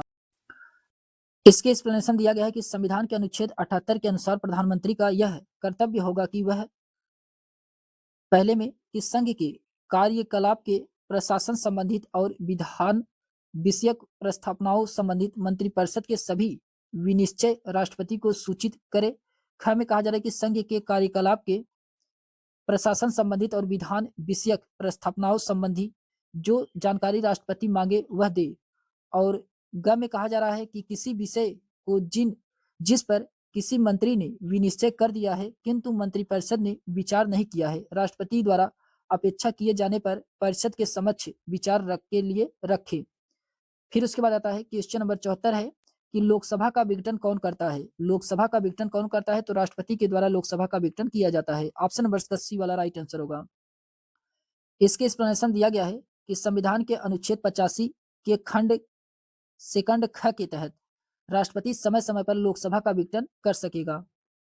क्वेश्चन नंबर 75 है कि भारतीय संविधान का निम्नलिखित में से कौन सा अनुच्छेद भारत के राष्ट्रपति को अध्यादेश जारी करने की शक्ति प्रदान करता है? तो अध्यादेश जारी करने की शक्ति ये अनुच्छेद 123 में दिया गया है। अनुच्छेद 123 में ऑप्शन नंबर का सी वाला राइट आंसर होगा, अनुच्छेद 123 में। फिर उसके बाद आता है इसके एक्सप्लेनेशन दिया गया है कि अनुच्छेद 123 के अंतर्गत राष्ट्रपति को अध्यादेश जारी करने की शक्ति प्रदान की गई है। राष्ट्रपति द्वारा अध्यादेश उसी स्थिति में जारी किया जाता है जबकि संसद के दोनों सदनों यानी कि सदन सत्र में ना हो, तो राष्ट्रपति को यह विश्वास हो जाए कि ऐसी परिस्थिति उत्पन्न हो गई है कि अविलंबन कार्यवाही आवश्यक है। फिर उसके बाद आता है क्वेश्चन नंबर 76 है कि राष्ट्रपति का अध्यादेश निर्गत कराने की शक्ति प्रेरित है। ये किसको कराने की शक्ति प्रेरित है? ये प्रेरित है भारत सरकार अधिनियम 1935 में। ऑप्शन नंबर इसका बी वाला राइट आंसर होगा। राष्ट्रपति का अध्यादेश निर्गत कराने की शक्ति भारत सरकार अधिनियम 1935 के द्वारा है। फिर उसके बाद क्वेश्चन नंबर 77 कि राष्ट्रपति द्वारा घोषित अध्यादेश की अधिकतम संभाव अवधि हो सकती है, तो कितना दिन तक हो सकता है? तो 7.5 माह तक। 7.5 माह तक ऑप्शन नंबर इसका डी वाला राइट आंसर होगा। इसके एक्सप्लेनेशन दिया गया है कि राष्ट्रपति द्वारा घोषित अध्यादेश की अधिकतम संभावित अवधि 7.5 माह हो सकती है। अनुच्छेद 123 के अनुसार संसद के विश्रांत काल में अध्यादेश प्रख्यापित करने की शक्ति राष्ट्रपति की शक्ति प्राप्त होती है। राष्ट्रपति के द्वारा जारी अध्यादेश को प्रभाव केवल 6 माह तक रहता है। संसद का अंतिम अधिवेशन समाप्त होने के तुरंत बाद राष्ट्रपति द्वारा अध्यादेश जारी कर दिया जाता है, तब इसे अध्यादेश को संसद के अगले अधिवेशन यानी कि 6 सप्ताह के अंदर पारित होना चाहिए। 6 माह से अधिक अधिवेशन में अंतर नहीं हो सकता है। 6 माह और 42 दिन को मिलाने पर लगभग 7.5 माह होता है। फिर क्वेश्चन नंबर 78 है कि प्रेसिडेंशियल ऑर्डिनेंस राष्ट्रपति का अध्यादेश किस अधिकतम अवधि तक संभावित होता है? क्वेश्चन नंबर 78 का इसमें राइट आंसर होगा, ये होता है 7.5 महीने। 7.5 महीने ऑप्शन नंबर इसका डी वाला राइट आंसर होगा, 7.5 महीने। फिर उसके बाद क्वेश्चन नंबर 79 है कि निम्नलिखित में से कौन सा विषय राष्ट्रपति के अध्यादेश जारी करने की शक्ति के अंतर्गत नहीं आता है? तो कौन सा विषय जो कि नहीं आता है? तो संविधान संशोधन। संविधान संशोधन ये राष्ट्रपति की शक्ति के अंतर्गत नहीं आता है। ऑप्शन नंबर इसका डी वाला राइट आंसर होगा। इसके एक्सप्लेनेशन दिया गया है कि राष्ट्रपति के अध्यादेश अनुच्छेद 123 के तहत जारी करने की शक्ति के अंतर्गत संविधान का संशोधन अनुच्छेद 368 नहीं आता है। राष्ट्रपति के द्वारा जारी अध्यादेशों का वही प्रभाव होता है जो कि संसदीय अधिनियमों का होता है। फिर उसके बाद आता है क्वेश्चन नंबर 80 है कि भारतीय संविधान में अध्यादेश जारी करने की शक्ति किसके पास होता है? क्वेश्चन नंबर 80 का इसमें राइट आंसर क्या होगा? ये होता है राष्ट्रपति और राज्यपाल दोनों को। राष्ट्रपति और राज्यपाल दोनों को होता है। ऑप्शन नंबर इसका डी वाला राइट आंसर होगा, दोनों को। भारतीय संविधान में अध्यादेश जारी करने की शक्ति राष्ट्रपति को अनुच्छेद 123 में और राज्यपाल को अनुच्छेद 213 में, अर्थात दोनों को होता है। यह एक विधायी शक्ति होती है। क्वेश्चन नंबर 81 है कि राष्ट्रपति की क्षमा आदि की शक्ति एक है, तो राष्ट्रपति की क्षमा आदि की शक्ति एक है तो क्या होता है? यह न्यायिक शक्ति होती है। न्यायिक शक्ति ऑप्शन नंबर इसका बी वाला राइट आंसर होगा, न्यायिक शक्ति। इसके एक्सप्लेनेशन दिया गया है कि राष्ट्रपति की क्षमादान की शक्ति न्यायिक शक्ति होती है। संविधान के अनुच्छेद 72 में राष्ट्रपति को उन व्यक्तियों को क्षमा करने की शक्ति प्रदान की गई है जो निम्नलिखित मामलों में किसी अपराध के लिए दोष करार किए गए हैं। तो किस किस मामले में? तो संघीय विधि के विरुद्ध किसी अपराध में दिए गए दंड में, सैन्य न्यायालय द्वारा दिए गए दंड में, यदि दंड का स्वरूप मृत्युदंड हो। राष्ट्रपति की क्षमादान शक्ति निम्नलिखित बातों सम्मिलित है। इसमें क्षमा कर सकता है, लघुकरण कर सकता है, परिहार कर सकता है, विराम कर सकता है और प्रविलंबन करता है। ये 5 प्रकार की क्षमादान शक्तियां होती हैं। फिर उसके बाद क्वेश्चन नंबर 82 है कि भारत में मृत्युदंड प्राप्त अपराधी को क्षमादान करने का अधिकार निहित होता है, तो ये राष्ट्रपति में निहित होता है। ऑप्शन नंबर इसका बी वाला राइट आंसर होगा, राष्ट्रपति में। फिर क्वेश्चन नंबर 83 है निम्नलिखित में से कौन सी ऐसी शक्ति जो राष्ट्रपति को प्राप्त होता है, राज्यपाल को नहीं? तो क्वेश्चन नंबर 83 का इसमें राइट आंसर क्या होगा? तो इसका राइट आंसर होगा सैन्य शक्ति। सैन्य शक्ति ये राष्ट्रपति के पास होता है, राज्यपाल के पास नहीं होता है। ऑप्शन नंबर इसका बी वाला राइट आंसर होगा। इसके एक्सप्लेनेशन दिया गया है कि भारतीय संविधान में सैन्य शक्ति निहित होती है जबकि राज्यपाल में यह शक्ति निहित नहीं होती है। संविधान के अनुच्छेद 53 के खंड सेकंड के अनुसार पूर्वगामी उपबंध की व्यापकता पर प्रतिकूल प्रभाव डाले बिना संघ के रक्षा बलों के सर्वोच्च देश राष्ट्रपति में निहित होगा, उसका प्रयोग विधि द्वारा विनियमित होगा।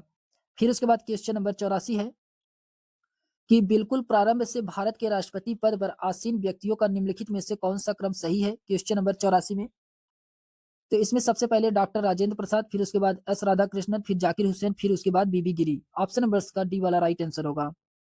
फिर उसके बाद आता है, इसके एक्सप्लेनेशन दिया गया है कि डॉक्टर राजेंद्र प्रसाद 1950 से 62 तक थे, राधा कृष्णन 1962 से 67 तक थे, जाकिर हुसैन 67 से 69 तक थे और बीबी गिरी 69 से 74 तक थे।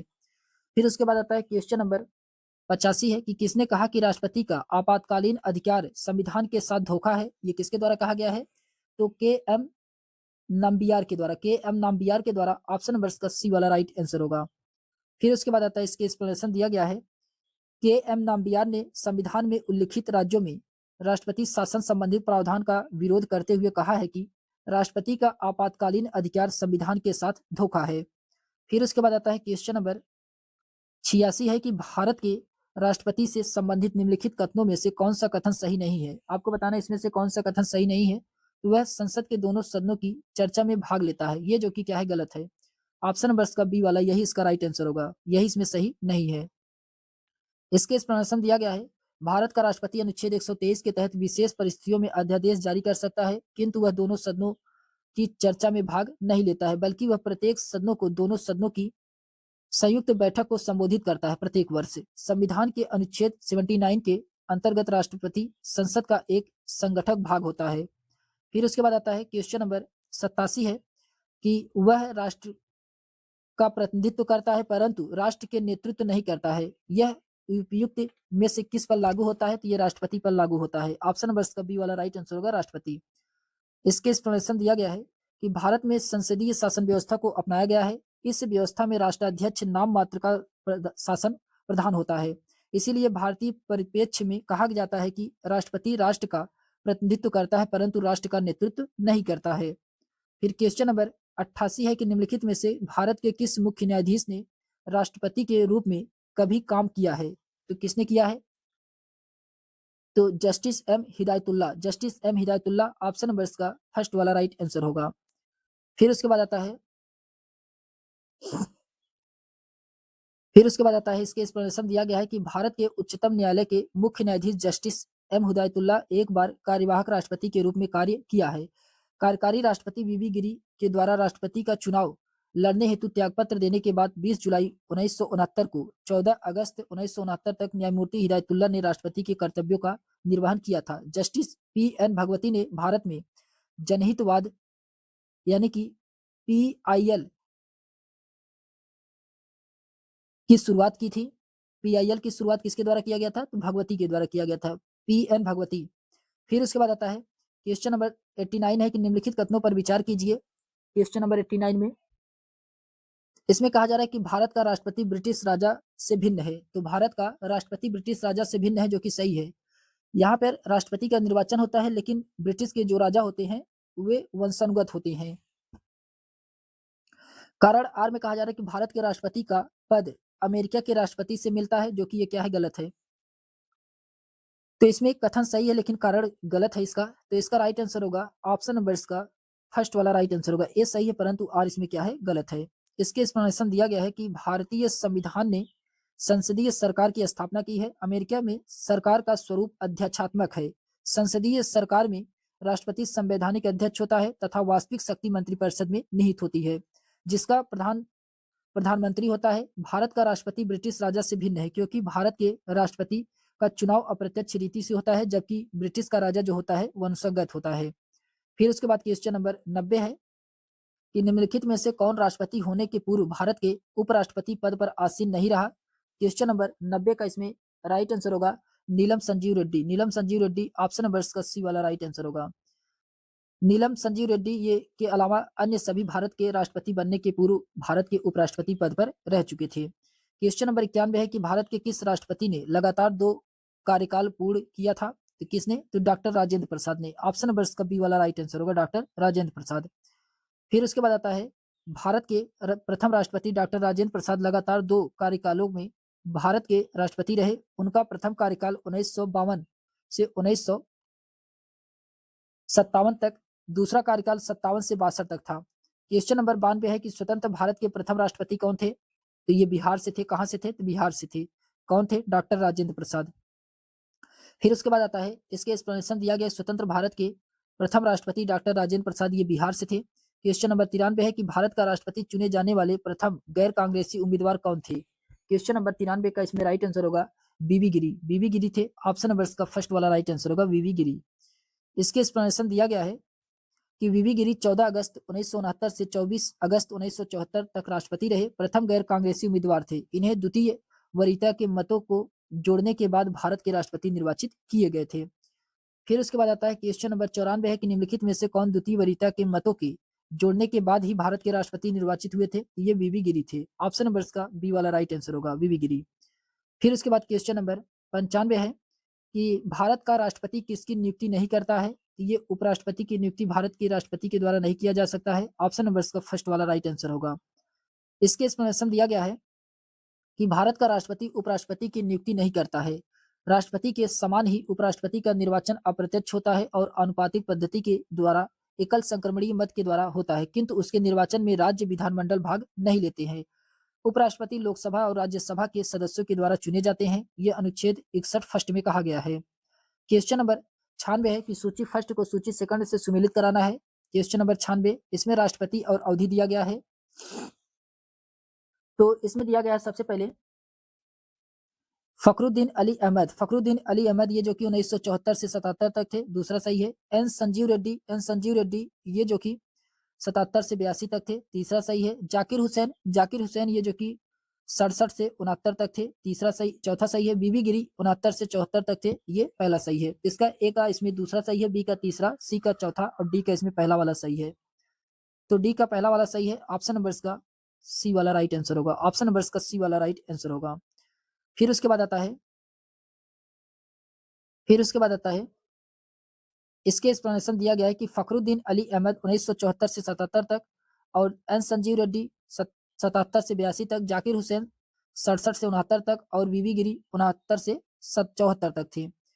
फिर उसके बाद आता है क्वेश्चन नंबर 97 है कि भारत के नियंत्रक एवं महालेखक परीक्षक के संघ के लेखा संबंधित प्रतिवेदनों को सर्वप्रथम निम्नलिखित में से किसको प्रस्तुत किया जाता है? तो ये भारत के राष्ट्रपति को प्रस्तुत किया जाता है। भारत के राष्ट्रपति को। ऑप्शन नंबर इसका डी वाला राइट आंसर होगा। इसके एक्सप्लेनेशन दिया गया है कि संविधान के अनुच्छेद 148 के अनुसार भारत का एक नियंत्रक एवं महालेखक परीक्षक होगा। अनुच्छेद 151 के अनुसार नियंत्रक एवं महालेखक परीक्षक संघ के लेखाओं संबंधित प्रतिवेदनों को सर्वप्रथम राष्ट्रपति के सम्मुख प्रस्तुत करेगा, जो उनके संसद की प्रत्येक सदन के समक्ष रखवाएगा। फिर उसके बाद क्वेश्चन नंबर 98 है कि राष्ट्रपति का भाषण तैयार किया जाता है। तो राष्ट्रपति का भाषण तैयार किया जाता है। क्वेश्चन नंबर 98 का इसमें राइट आंसर होगा पीएम और उनके मंत्रिमंडल के द्वारा, यानी कि प्रधानमंत्री और उनके मंत्रिमंडल के द्वारा। ऑप्शन नंबर इसका बी वाला राइट आंसर होगा। पीएम और उनके मंत्रिमंडल के द्वारा तैयार किया जाता है। राष्ट्रपति का भाषण प्रधानमंत्री और उनके मंत्रिमंडल के द्वारा तैयार किया जाता है। राष्ट्रपति लोकसभा के लिए प्रत्येक साधारण निर्वाचन के पश्चात प्रथम सत्र के आरंभ और प्रत्येक वर्ष के प्रथम सत्र के आरंभ के एक साथ समवेत संसद के दोनों सदनों में अभिभाषण करेगा। संसद को उसके आह्वान के कारण बताएगा। ये अनुच्छेद 87 में कहा गया है। राष्ट्रपति के अभिभाषण में सरकार की नीतिगत प्राथमिकताओं और अनेकों आने वाले वर्षों की योजनाओं का अनिवार्य रूप से उल्लेख होता है। अभिभाषण सरकार के एजेंडे, दिशा और व्यापक फ्रेमवर्क प्रदान करता है। फिर उसके बाद क्वेश्चन नंबर 99 एक निम्नलिखित कथनों में से कौन सा कथन सही नहीं है? आपको बताना है इसमें से कौन सा कथन सही नहीं है। तो राष्ट्रपति संसद का भाग नहीं है, ये जो कि क्या है, सही नहीं है। ऑप्शन नंबर इसका बी वाला राइट आंसर होगा। राष्ट्रपति जो कि ये संसद का भाग होता है। ऑप्शन नंबर इसका बी वाला राइट आंसर होगा। इसके एक्सप्लेनेशन दिया गया है कि भारतीय संसद राष्ट्रपति के दोनों सदनों यानी कि लोकसभा एवं राज्यसभा से मिलकर के बनी होती है। राष्ट्रपति के पास संसद के दोनों सदनों में किसी भी सदन को बुलाने का, स्थगन करने का अथवा लोकसभा को भंग करने की शक्ति प्राप्त होती है।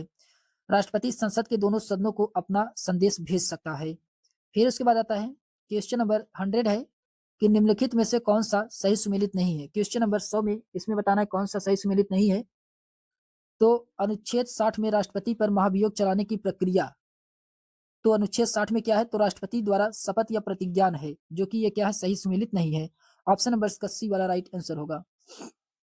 तो महाभियोग चलाने की प्रक्रिया अनुच्छेद 61 में है, जबकि 54 में राष्ट्रपति का निर्वाचन है और 55 में राष्ट्रपति के निर्वाचन की रीति है और अनुच्छेद 123 में अध्यादेश प्रख्यापित करने की राष्ट्रपति के पास शक्ति होती है। ये सही है, ऑप्शन नंबर इसका सी वाला इसमें सही नहीं है।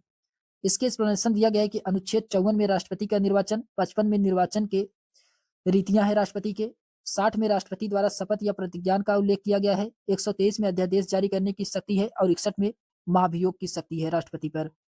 फिर उसके बाद क्वेश्चन नंबर 101 है कि निम्नलिखित में से किसकी नियुक्ति भारत के राष्ट्रपति के द्वारा नहीं की जाती है। तो किसकी नियुक्ति भारत के राष्ट्रपति के द्वारा नहीं किया जाता है।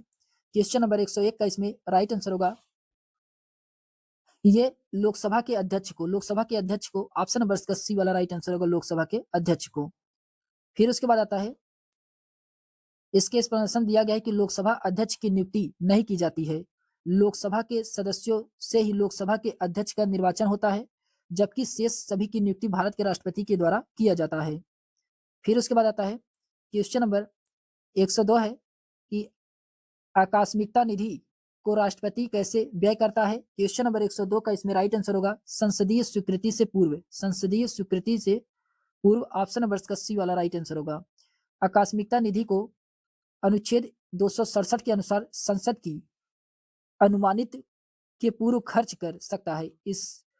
इस आकस्मिकता निधि की स्थापना संसद के द्वारा की जाती है, परंतु यह निधि पूर्ण रूप से राष्ट्रपति के अधीन होता है। राष्ट्रपति जब इसे निधि की आवश्यकता महसूस हो तो उसका प्रयोग कर सकता है। क्वेश्चन नंबर 103 है कि 1975 में राष्ट्रीय आपातकाल की घोषणा के समय भारत के राष्ट्रपति कौन थे। तो उस समय भारत के राष्ट्रपति फखरुद्दीन अली अहमद थे। ऑप्शन नंबर इसका सी वाला राइट आंसर होगा, फखरुद्दीन अली अहमद।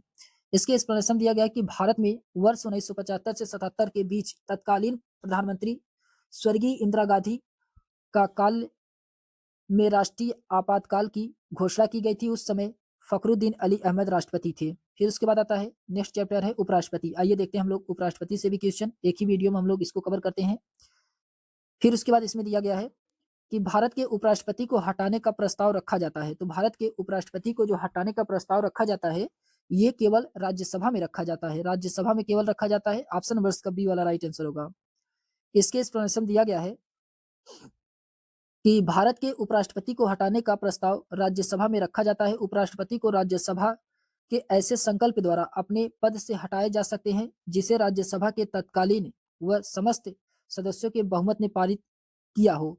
साथ ही लोकसभा भी सहमति दे दे। संकल्प को पारित प्रस्तावित करने की 14 दिन पूर्व सूचना देना आवश्यक है। 14 दिन पूर्व सूचना देना ये उपराष्ट्रपति के बारे में भी है और राष्ट्रपति के बारे में भी है। उपराष्ट्रपति अपना त्यागपत्र राष्ट्रपति को देता है। उपराष्ट्रपति अपने 5 वर्ष की पदावधि के उपरांत पद पर बना रह सकता है जब तक उसका उत्तराधिकारी ग्रहण न करे। फिर उसके बाद आता है क्वेश्चन नंबर सेकंड है। क्वेश्चन नंबर सेकंड में कहा जा रहा है कि भारतीय उपराष्ट्रपति को हटाने का संकल्प लाया जा सकता है, ये केवल राज्यसभा में। ऑप्शन नंबर इसका बी वाला राइट आंसर होगा। क्वेश्चन नंबर थर्ड है कि निम्नलिखित में से कौन सा एक उपराष्ट्रपति के बारे में सही नहीं है। उपराष्ट्रपति के बारे में इसमें से कौन सा सही नहीं है। तो वह अपना त्यागपत्र राष्ट्रपति को देता है, जो कि सही है। वह राज्यसभा के बहुमत से पारित प्रस्ताव के द्वारा हटाया जा सकता है, ये भी सही है। राज्यसभा द्वारा उपराष्ट्रपति को हटाने संबंधित पारित प्रस्ताव पर लोकसभा की आवश्यक सहमति होनी चाहिए, ये भी सही है। फिर उसके बाद आता है कि वह अपना कार्यकाल पद की अवधि समाप्त होने के तत्काल बाद छोड़ देगा, जो कि ये क्या है, गलत है। जब तक कोई उपराष्ट्रपति नहीं आ जाता है तब तक वो अपनी पद की अवधि नहीं छोड़ सकता है। फिर उसके बाद आता है क्वेश्चन नंबर 4 है कि निम्नलिखित में से कौन भारत के उपराष्ट्रपति के निर्वाचन करता है। तो भारत के उपराष्ट्रपति के निर्वाचन में कौन भाग लेता है। लोकसभा के सदस्य लेते हैं और राज्यसभा के सदस्य लेते हैं। विधानसभाओं के सदस्य नहीं होते हैं, विधान परिषदों के भी सदस्य नहीं होते हैं। तो ऑप्शन नंबर इसका फर्स्ट वाला राइट आंसर होगा। इसमें निर्वाचित और मनोनीत दोनों सदस्य भाग लेते हैं उपराष्ट्रपति में। इसके एक्सप्लेनेशन दिया गया है कि संविधान के अनुच्छेद 66 फर्स्ट के अनुसार उपराष्ट्रपति का निर्वाचन संसद के दोनों सदनों के सभी सदस्यों से मिल करके बनने वाले निर्वाचक गण के सदस्यों के द्वारा आनुपातिक प्रतिनिधित्व पद्धति के अनुसार एकल संक्रमणीय मत के द्वारा ऐसे निर्वाचन में मतदान गुप्त होता है। फिर उसके बाद क्वेश्चन नंबर 5 है कि भारत के उपराष्ट्रपति का चुनाव के सदस्यों के द्वारा किया जाता है। ये किसके द्वारा किया जाता है? ये लोकसभा और राज्यसभा के द्वारा, लोकसभा और राज्यसभा के द्वारा। ऑप्शन नंबर इसका सी वाला राइट आंसर होगा। फिर उसके बाद आता है क्वेश्चन नंबर 6 है कि भारत के उपराष्ट्रपति का निर्वाचन किस प्रकार होता है? तो भारत के उपराष्ट्रपति का निर्वाचन संसद के दोनों सदनों के निर्वाचित सदस्य होते हैं। ऑप्शन नंबर इसका बी वाला राइट आंसर होगा। ऑप्शन नंबर इसका बी वाला राइट आंसर होगा। संसद के दोनों सदनों के निर्वाचित सदस्य होते हैं। फिर उसके बाद आता है क्वेश्चन नंबर 7 है कि उपराष्ट्रपति के निर्वाचन हेतु निर्वाचक मंडल गठित होता है। क्वेश्चन नंबर 7 का इसमें राइट आंसर होगा कि संसद के दोनों सदनों के सदस्यों से। ऑप्शन नंबर इसका सी वाला राइट आंसर होगा। फिर उसके बाद क्वेश्चन नंबर 8 है कि कैसे सदस्यों को राष्ट्रपति के निर्वाचन में मतदान नहीं है किंतु उपराष्ट्रपति के चुनाव में मतदान करता है? तो कौन करते हैं? आइए देखते हैं। इसमें राज्यसभा के मनोनीत सदस्य जो होते हैं ये उपराष्ट्रपति के चुनाव में मतदान करते हैं, लेकिन राष्ट्रपति के चुनाव में मतदान नहीं करते हैं मनोनीत सदस्य। इसके एक्सप्लेनेशन दिया गया है कि राष्ट्रपति का राष्ट्रपति का निर्वाचन संसद के दोनों सदनों के निर्वाचित सदस्यों के द्वारा और राज्य विधान सभा के निर्वाचित सदस्यों तथा केंद्र शासित प्रदेश दिल्ली व पुदुचेरी विधानसभाओं के निर्वाचित सदस्यों के द्वारा की जाती है। ये राष्ट्रपति का निर्वाचन है। संसद के दोनों सदनों के मनोनीत सदस्य, राज्य विधानसभाओं के मनोनीत सदस्य, राज्य विधान परिषदों के सदस्य निर्वाचित और मनोनीत और दिल्ली और पुदुचेरी विधानसभाओं के मनोनीत सदस्य राष्ट्रपति के निर्वाचन में भाग नहीं लेते हैं, जबकि उपराष्ट्रपति के चुनाव में राज्यसभा के मनोनीत सदस्य भाग लेते हैं। क्वेश्चन नंबर 9 के कथन ए और कारण आर दिया गया है। आपको पढ़ करके इसमें सही उत्तर का चयन करना है। कोई व्यक्ति उपराष्ट्रपति निर्वाचित होने का पात्र तभी होगा जब वह राज्यसभा का सदस्य होने के लिए अर्हता हो, जो कि क्या है? सही है, राज्यसभा के सदस्य बनने के लिए। फिर उसके बाद आता है उपराष्ट्रपति राज्यसभा का पदेन सभापति होता है। इसमें दोनों सही है और इसका सही एक्सप्लेनेशन भी कर रहा है। दोनों सही है और इसका सही एक्सप्लेनेशन भी कर रहा है, तो ऑप्शन नंबर इसका फर्स्ट वाला राइट आंसर होगा। फिर उसके बाद आता है कि कोई व्यक्ति उपराष्ट्रपति निर्वाचन होने की योग्य होगा तभी जब वह भारत का नागरिक होगा, 35 वर्ष की आयु पूर्ण कर चुका होगा, राज्यसभा के निर्वाचन होने की योग्यता रखता हो, निर्वाचन के समय किसी प्रकार के लाभ के पद पर न हो और वह संसद के किसी सदन या राज्य विधानमंडल के किसी सदन का सदस्य न हो सका। यदि कोई ऐसा व्यक्ति उपराष्ट्रपति निर्वाचन होता है तो यह समझा जाएगा कि उसने उस सदन का अपना स्थान अपने पद ग्रहण की तारीख से रिक्त कर दिया। उपराष्ट्रपति राज्यसभा का पदेन सभापति होता है। फिर क्वेश्चन नंबर 10 है कि भारत में उपराष्ट्रपति के निर्वाचन से संबंधित विवाद को कौन तय करता है? तो विवाद को कौन तय करता है? क्वेश्चन नंबर 10 का इसमें राइट आंसर होगा ये सर्वोच्च न्यायालय के द्वारा। किसके द्वारा? सर्वोच्च न्यायालय के द्वारा। ऑप्शन नंबर इसका सी वाला राइट आंसर होगा, सर्वोच्च न्यायालय के द्वारा। फिर उसके बाद आता है इसके एक्सप्लेनेशन में दिया गया है कि भारत में उपराष्ट्रपति के निर्वाचन से संबंधित विवाद का निपटारा अनुच्छेद 71 खंड फर्स्ट के तहत उसकी जांच और विनिश्चय के उपरांत उच्चतम न्यायालय के द्वारा किया जाएगा और उसका विनिश्चय अंतिम होगा। यदि उच्चतम न्यायालय के द्वारा किसी व्यक्ति के उपराष्ट्रपति के रूप में निर्वाचन को शून्य घोषित कर दिया जाता है तो इस घोषणा के पूर्व उसके द्वारा किए गए कार्य को अवैध नहीं माना जाएगा। फिर उसके बाद क्वेश्चन नंबर 11 है कि उपराष्ट्रपति अपना त्याग पत्र किसको देता है? तो ये राष्ट्रपति को देता है और राष्ट्रपति अपना त्याग पत्र किसको देता है? उपराष्ट्रपति को देता है। फिर उसके बाद आता है कि संविधान के अनुच्छेद 63 के अनुसार भारत का एक उपराष्ट्रपति होगा। उपराष्ट्रपति राज्यसभा का पदेन सभापति होता है। उपराष्ट्रपति 5 वर्षों के लिए पद धारण करता है तथा 5 वर्ष पूरे हो जाने पर तब तक पद पर बना रहता है जब तक नवनिर्वाचित उपराष्ट्रपति पद ग्रहण नहीं करता है। 5 वर्ष पूर्व भी वह अपना त्यागपत्र राष्ट्रपति को हस्ताक्षर सहित लेख के द्वारा दे सकता है। फिर उसके बाद आता है क्वेश्चन नंबर 12 है कि भारत का उपराष्ट्रपति, आपको इसमें सही उत्तर का चुनाव करना है भारत के उपराष्ट्रपति के बारे में, जिसमें भारत का द्वितीय उच्चतम प्रतिष्ठित पदाधिकारी होता है, जो कि सही है। उसके पास अपने पद से जुड़े कोई औपचारिक कार्य नहीं है, ये भी सही है। राष्ट्रपति की अनुपस्थिति में उसका कार्य करता है, ये भी सही है। राष्ट्रपति के रूप में कार्य करता है। यदि राष्ट्रपति त्याग देता है तो या पदच्युत हो जाता है तो उसकी मृत्यु हो जाती है, तो ये राष्ट्रपति के रूप में कार्य करता है।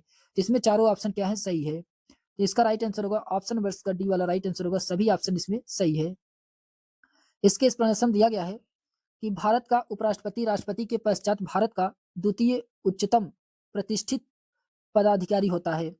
वह राज्यसभा का सभापति होता है, अनुच्छेद 64 में कहा गया है, परंतु उसके पास उपराष्ट्रपति पद से संबंधित कोई औपचारिक दायित्व नहीं होता है। हालांकि राष्ट्रपति के पदत्याग, अपदस्थकरण या मृत्यु की स्थिति में राष्ट्रपति की अनुपस्थिति में उसके कार्य का निर्वहन करता है। फिर उसके बाद आता है क्वेश्चन नंबर 13 है कि उपराष्ट्रपति के से संबंधित निम्नलिखित कथनों को कौन सा इसमें सही नहीं है। तो आपको बताना है इसमें उपराष्ट्रपति के संबंध में कौन सा कथन सही नहीं है क्वेश्चन नंबर 13 में। तो इसमें पहला है कि उपराष्ट्रपति बनने के लिए व्यक्ति के पास जनता के सदन के सदस्य निर्वाचित होने की योग्यता होनी चाहिए, जो कि गलत है। किसी राज्य की विधायिका का सदस्य इस पद के लिए उम्मीदवार हो सकता है, जो कि ये सही है। आपको इसमें गलत बताना है, तो पहला वाला गलत हो गया है, दूसरा वाला सही है। फिर उसके बाद आता है कि उपराष्ट्रपति के पद का कार्यकाल उतना ही होता है कि जितना राष्ट्रपति का होता है। तो ये भी क्या है, ये भी सही है। उसको एक औपचारिक महाभियोग के द्वारा पद से हटाया जा सकता है, ये गलत है। महाभियोग के पद के द्वारा हटाया नहीं जा सकता है, ये महाभियोग के इसमें महाभियोग की प्रक्रिया नहीं लागू होता है उपराष्ट्रपति के संदर्भ में। तो चौथा वाला इसमें गलत है, पहला और चौथा इसका गलत है। तो इसका राइट आंसर क्या होगा, तो ऑप्शन नंबर इसका सी वाला राइट आंसर होगा। पहला और चौथा इसमें क्या है, गलत है। इसके एक्सप्लेनेशन दिया गया है कि राष्ट्रपति बनने के लिए व्यक्ति को राज्यसभा का सदस्य निर्वाचित होने की योग्यता होनी चाहिए, न कि लोकसभा की जनता के सदन का कहा जाता है। उपराष्ट्रपति को राज्यसभा के ऐसे संकल्प के द्वारा अपने पद से हटाया जा सकता है जिसे राज्यसभा के तत्कालीन समस्त सदस्यों के बहुमत न पारित किया गया हो और जिसे लोकसभा सहमत अर्थात लोकसभा का साधारण बहुमत से अर्थात उपराष्ट्रपति को हटाने के लिए महाभियोग की प्रक्रिया वर्णन नहीं किया गया है। किंतु इस खंड के प्रयोजन के लिए कोई संकल्प तब तक प्रस्तावित नहीं किया जाएगा जब तक कि उस संकल्प को प्रस्तावित करने की आशय से कम 14 दिन पूर्व उसकी सूचना न दी गई हो। उपराष्ट्रपति का कार्यकाल 5 वर्ष का होता है। पद ग्रहण की तिथि से राष्ट्रपति के कार्यकाल भी 5 वर्ष का होता है। फिर उसके बाद आता है क्वेश्चन नंबर 14 है कि निम्नलिखित में से कौन भारत के उपराष्ट्रपति नहीं थे। तो भारत के उपराष्ट्रपति इसमें कौन नहीं थे, तो नीलम संजीव रेड्डी ये भारत के उपराष्ट्रपति नहीं थे। ऑप्शन नंबर इसका सी वाला राइट आंसर होगा। भारत के उपराष्ट्रपति के पद के रूप में जाकिर हुसैन, गोपाल स्वरूप पाठक, एम हिदायतुल्लाह का नाम आता है। नीलम संजीव रेड्डी ये भारत के 6वें राष्ट्रपति पद के रूप में पदस्थ थे। क्वेश्चन नंबर 15 निम्नलिखित में से भारत के प्रथम उपराष्ट्रपति कौन थे। तो भारत के प्रथम उपराष्ट्रपति एस राधाकृष्णन थे। ऑप्शन नंबर इसका बी वाला राइट आंसर होगा, एस राधाकृष्णन।